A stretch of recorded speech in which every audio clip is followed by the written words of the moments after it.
Ladies and gentlemen, the President of the United States.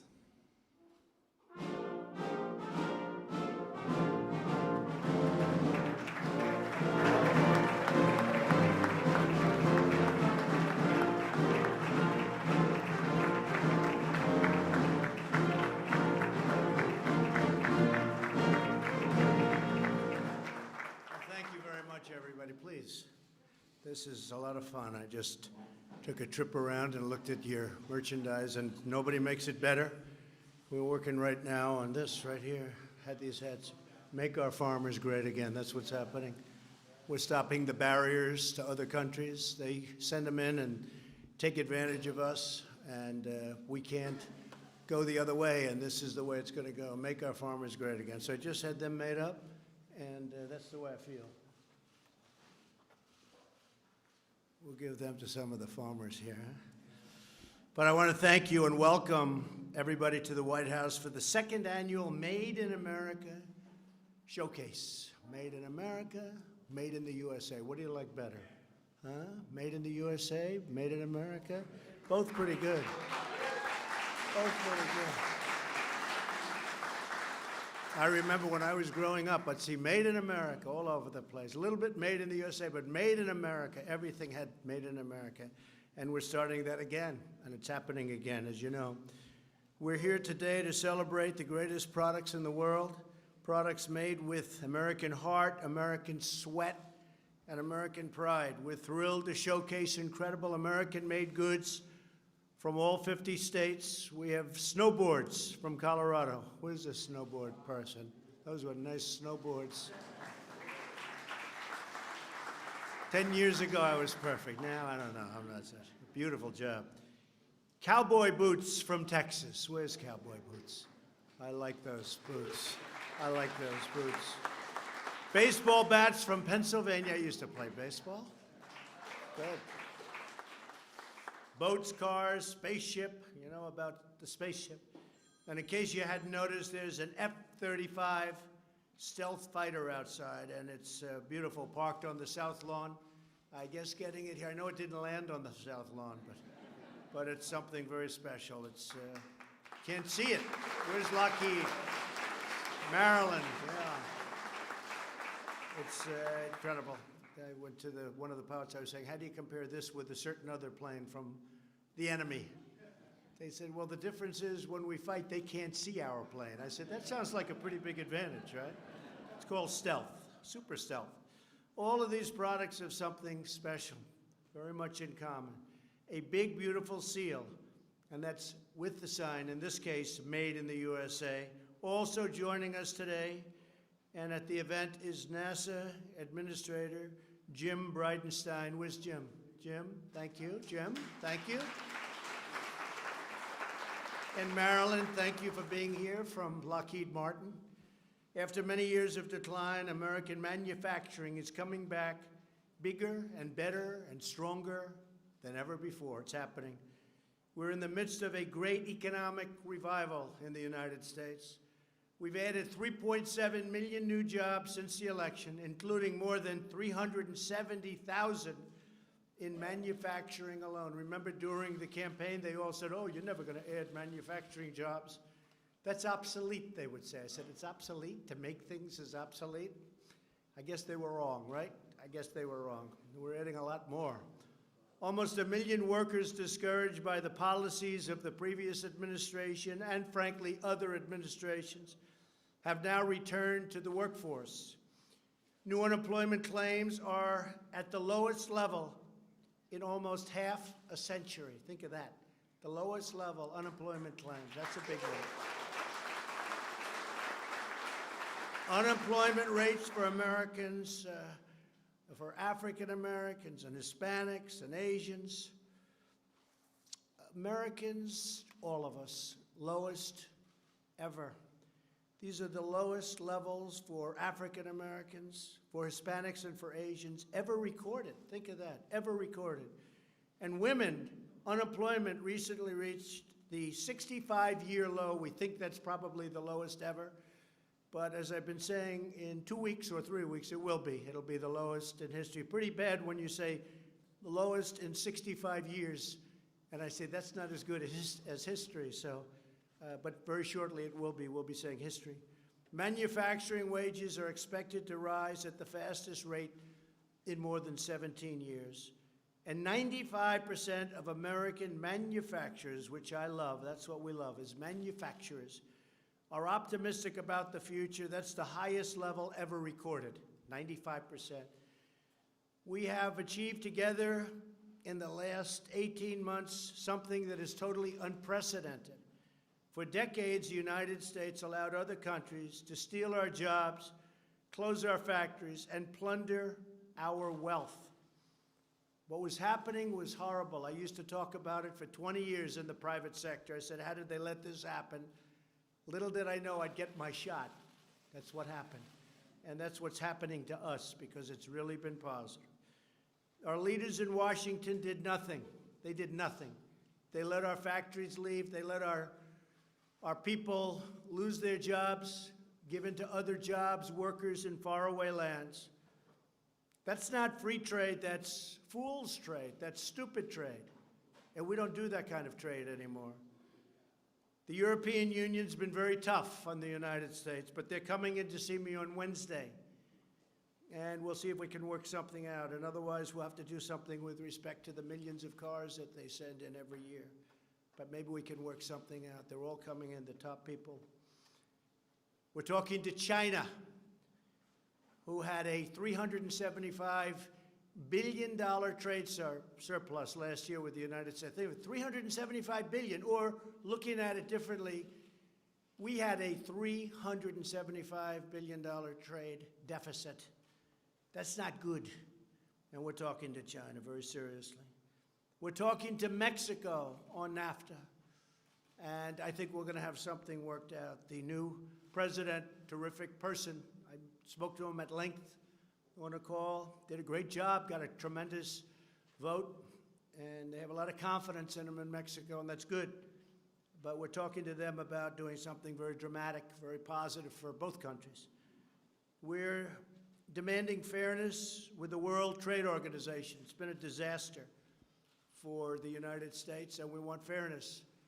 We'd lose court cases. We always had a minority of judges. They gave us fewer judges than other countries had. And we'd lose cases. Nobody knew why. I said, I know why. Because you don't have judges from this country. You'd have a minority, 3-2, with 3 being on the other side. And we've started to do much better lately in winning cases. But America never waves the white flag. We only wave the red, white, and blue flag. The era of economic surrender for the United States is over. It's over. And you people have been really leading the charge. America is fighting back, and we're winning again. You know my story about winning, we're going to win so much, you'll get tired of winning. I don't think you're going to get tired.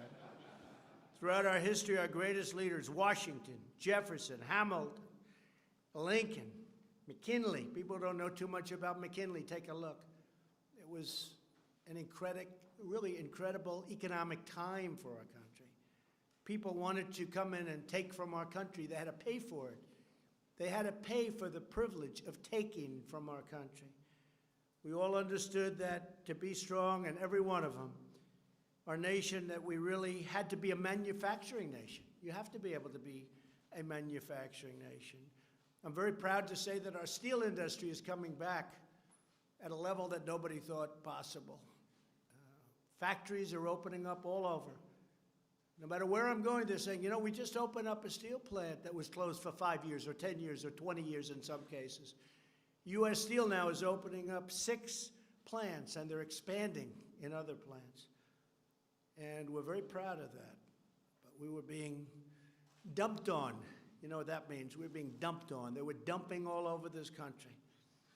And now our steel industry is coming back. And you need a steel industry. That's not like a normal thing where you make even some of your products, which I love, but it's not steel. We need steel. We need it in case of an emergency of the wrong kind.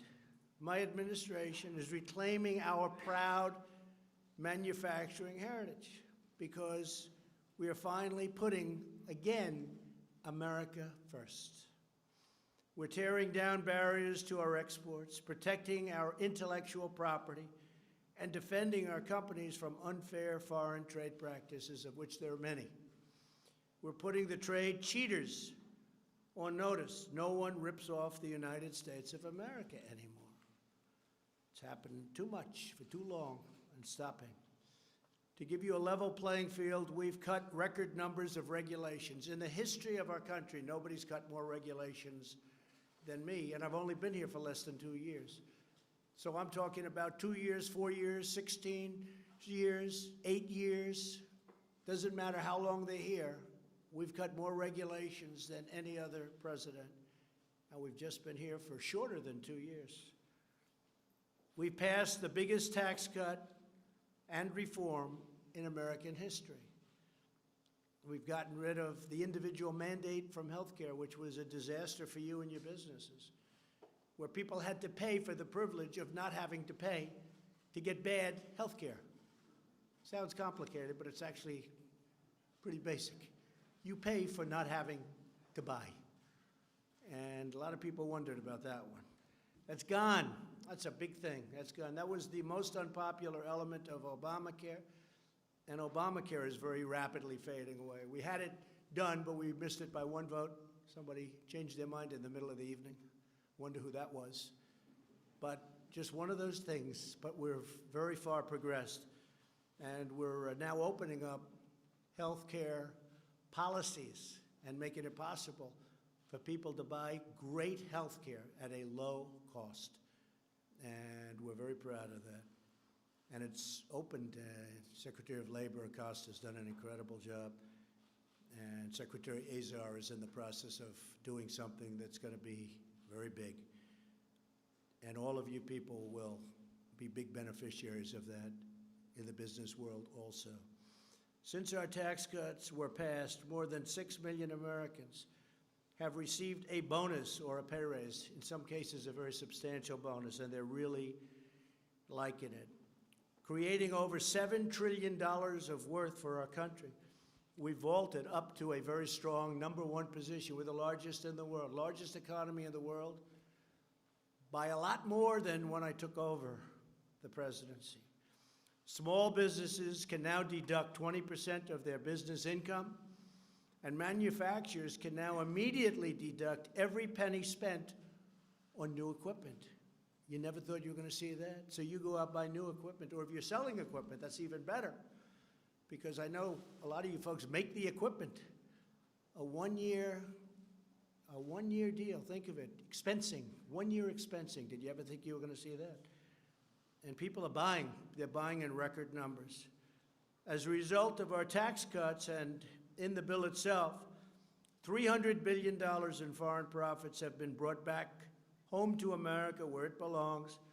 In the first quarter of this year alone, Apple is spending $350 billion on new plants and an incredible campus. And many other companies are doing the same. Maryland, I think Lockheed Martin is doing a big investment, I heard just the other day, very big investment.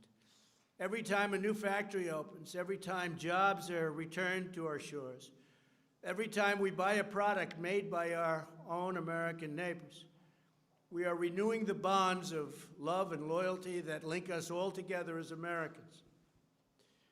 There's tremendous spirit in our country right now. Sometimes you don't see it, but there is. And you're producers. You produce like nobody else. And the spirit is incredible. Esprit de corps. Today we declare a simple truth. It matters where something is made. Matters to me.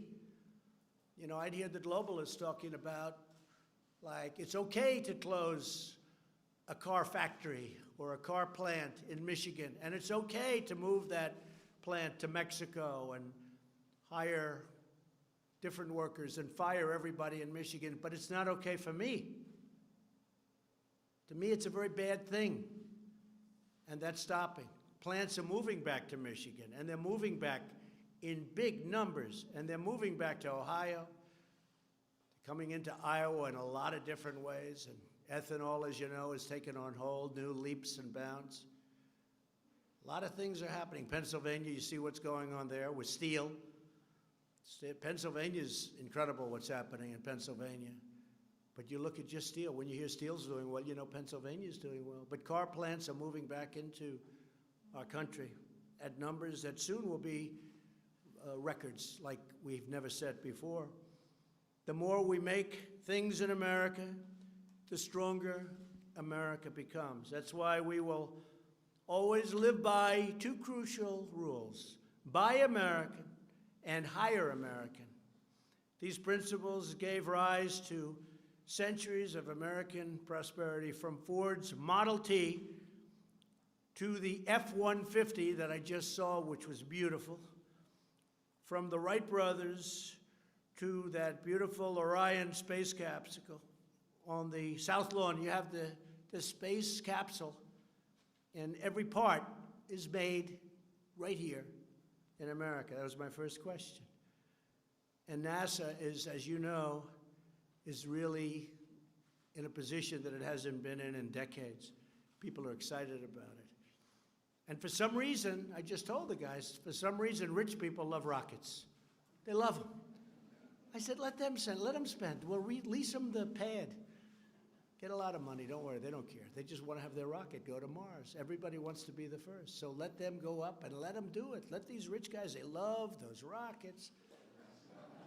I never liked it as much as them. That's okay. But we have the real estate. You know, you can't send too many rockets up from too many locations. We have the places. We have the best places there are. So we have a lot of work going on at NASA that's being done by NASA. We also have a lot of work going on that's done by these very rich people that love sending rocket ships up to various places. And we're going to learn, and we're going to give them a lot of credit for doing it. It's great. When they want to do it, we think it's great.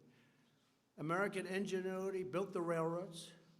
It linked the highways, put up the skyscrapers, and landed a man on the face of the moon. We can only imagine the incredible new marvels this century will bring. Can you imagine? You look at some of the things that are done today. I look at simple computer screens and what you have today and what you didn't have 2 years ago. Can you imagine what it's going to be in the future? But what we do is that these marvels, and you look at them, well, dreamed, they've been forged, they've all been made in America. They will be made by the great hard-working patriots like the people in this room. Incredible people. I have to say, I know you've been through a lot over the last 10 years. And now every single person I met outside, where they were showing off their product and displaying their product, they're saying it's better now than ever before. They've never had a time like this. And I'm happy to hear it, because that's what I'm here for. You've never had a time like this. And I'll tell you something, it's going to get better. It's actually going to get better. You might not even be able to envision. We have so much potential in this country. It's actually going to get better. It's good now, really good, I guess, in a lot of ways. It's going to get even better. So I want to thank you again to everyone for showcasing your amazing products. We love our country, we love our people, and we love our great American flag. God bless you, and God bless America. Keep up the fantastic work. Really great job. Thank you. Thank you.